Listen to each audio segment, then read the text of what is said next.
They trespassed. They destroyed. They thought I'd roll over. But here's what the HOA president forgot: I'm a federal judge. When I found every tree on my property reduced to stumps, her smirk dissolved faster than her fake invoices. This isn't just about revenge. It's about exposing a $100,000 fraud, dismantling a tyrant, and proving that when you mess with the law messes back. By the time she realized her mistake, let's just say her community standards couldn't save her from a legal death sentence. I'd always heard rumors about missing HOA funds, but it never felt like my problem. My stance was simple: ignore the petty rules, toss out the violation notices, and live on my own terms. My property was a sanctuary, surrounded by old, well-kept trees planted by generations long gone. Their leafy canopies offered shade, their towering trunks formed a natural fence line, and their silent presence gave my home a timeless charm. I made it clear from the start that I never signed up for any association rules, never agreed to conform to some arbitrary aesthetic, and never planned on letting anyone meddle with what I'd paid for in full.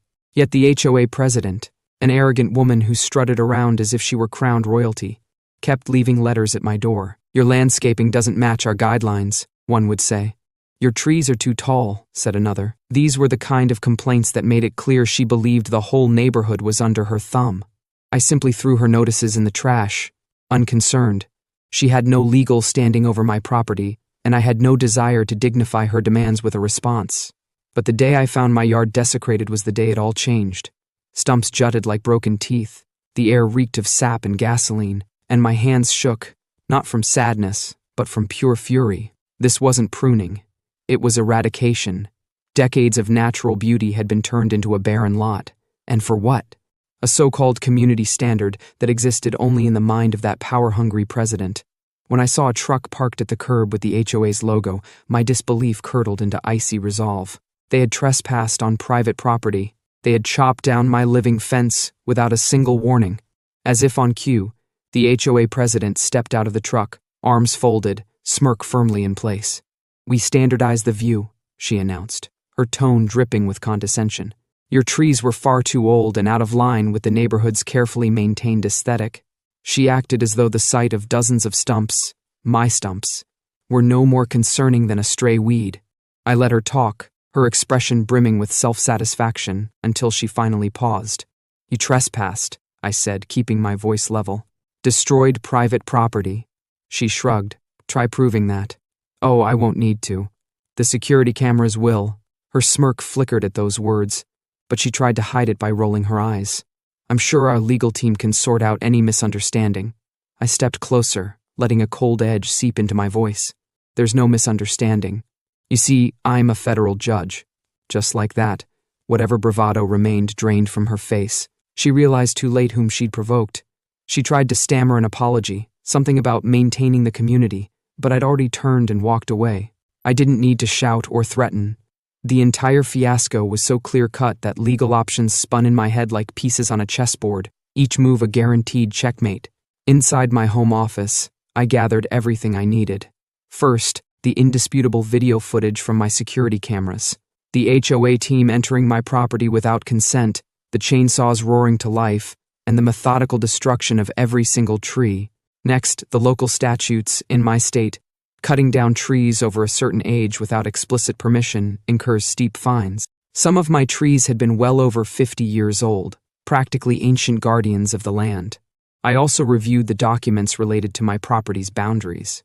The HOA had no legal right to govern what happened on my lot, as I had never signed any agreement or recognized their authority. Their intrusion wasn't just a violation of some petty covenant, it was a crime, trespassing and property destruction, both punishable by law. And then came the whisper of something bigger, all those rumors of missing funds. If she was brazen enough to chop down my trees, what else had she been willing to do behind closed doors? I spent several nights poring over public records and any financial statements I could access for the HOA.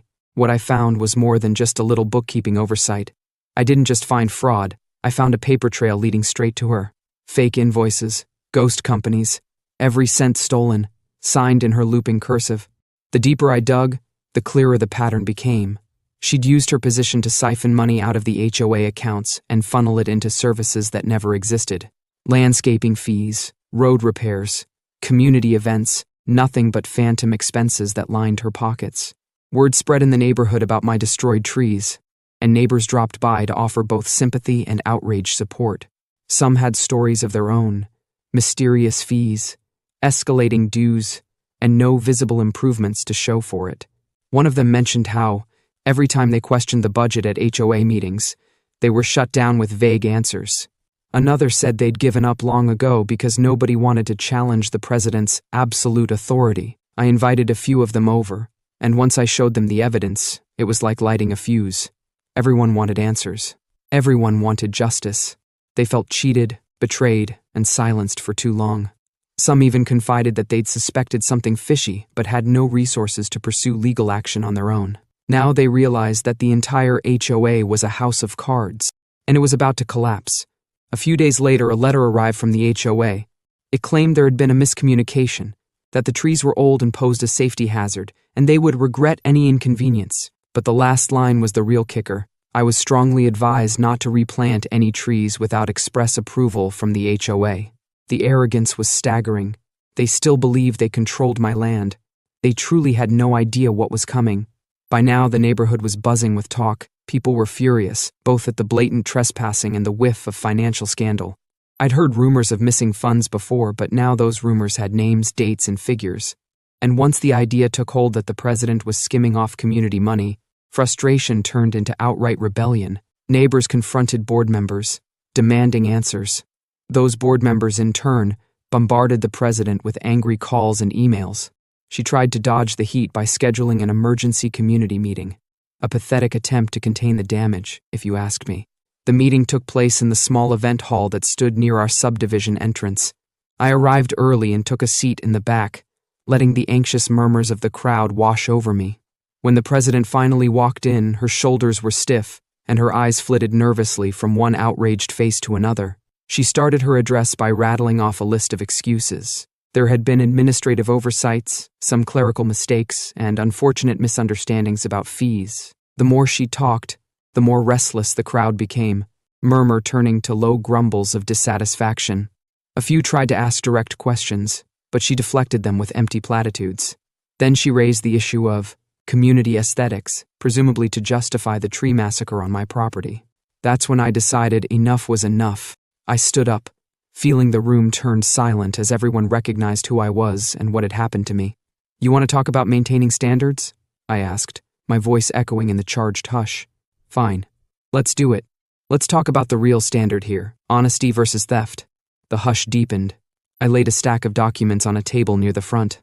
"These papers detail every fraudulent transaction you've approved, fake landscaping services, non-existent repair companies, and thousands of dollars missing. All signed by you." Her face went ashen. A flicker of panic twitched at her eyes as she tried to stammer a denial. Residents pressed forward, hungry for any detail. One man demanded she explain the rising HOA fees with no new amenities in return. Another woman yelled that she'd been threatened with fines for painting her door the wrong shade of blue. A neighbor who had served as a volunteer on some committees stared wide-eyed at the pages of suspicious expenses, muttering how everything now made sense.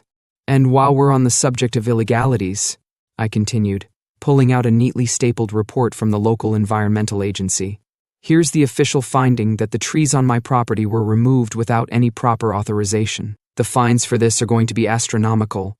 A collective gasp rippled through the crowd. Everyone knew how seriously our state took the protection of older trees, especially when no permits were filed. The president couldn't hide anymore.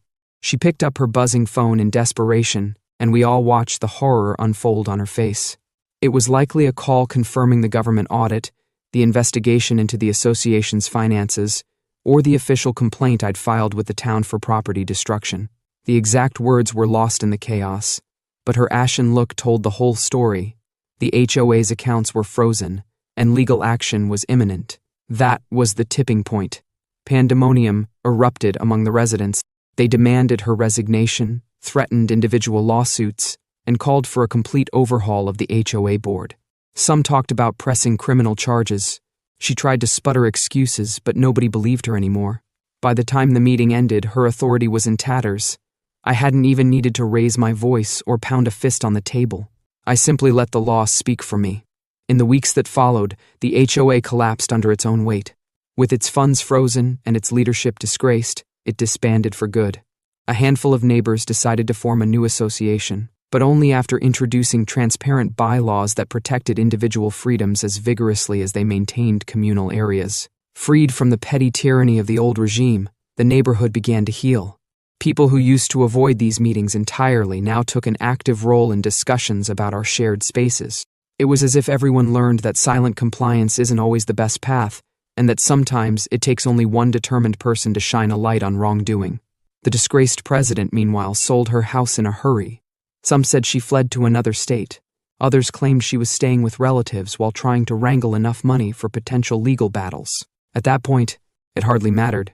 She was gone, and with her went the stranglehold of petty fines, invasive inspections, and condescending lectures about community standards. Nobody mourned her departure. As for my yard, the sight of the stumps remained a painful reminder of her arrogance. I missed the leafy canopy that gave my home its secluded charm, but every time I walked across that ruined patch, I remembered what those trees ultimately helped expose. Their destruction sparked a chain reaction that revealed the president's true nature, dismantled a corrupt system, and put power back into the residents' hands. I've made arrangements with local environmental specialists to see how best to restore the greenery. It won't be the same, but saplings can grow tall in time. They wanted a perfect neighborhood. Now their president is a fugitive. The HOA disbanded, and my yard, a monument to the truth, crossed the wrong person, and justice doesn't prune. It uproots. People have asked whether I regret the tumult or the time I spent unraveling the HOA's corruption. Not for a second. This was never about petty vengeance. It was about protecting my rights and showing everyone that the law applies to all, even those who think they're above it. Whenever I step outside, I can't help but smile a little. Yes, the ancient trees are gone, but I've planted seeds for something new. Not just the literal saplings, but a sense of freedom and accountability that I hope will outlive me. Power corrupts only when left unchecked, and this neighborhood learned that lesson the hard way. Next time anyone gets the bright idea to standardize the view, they'll think twice before crossing into someone else's property with a chainsaw. And if you enjoyed this story or found some satisfaction in seeing justice served, don't forget to leave your like and comment. Let's keep the conversation going, and remind anyone who needs to hear it that no tyrant lasts forever when the law stands firm.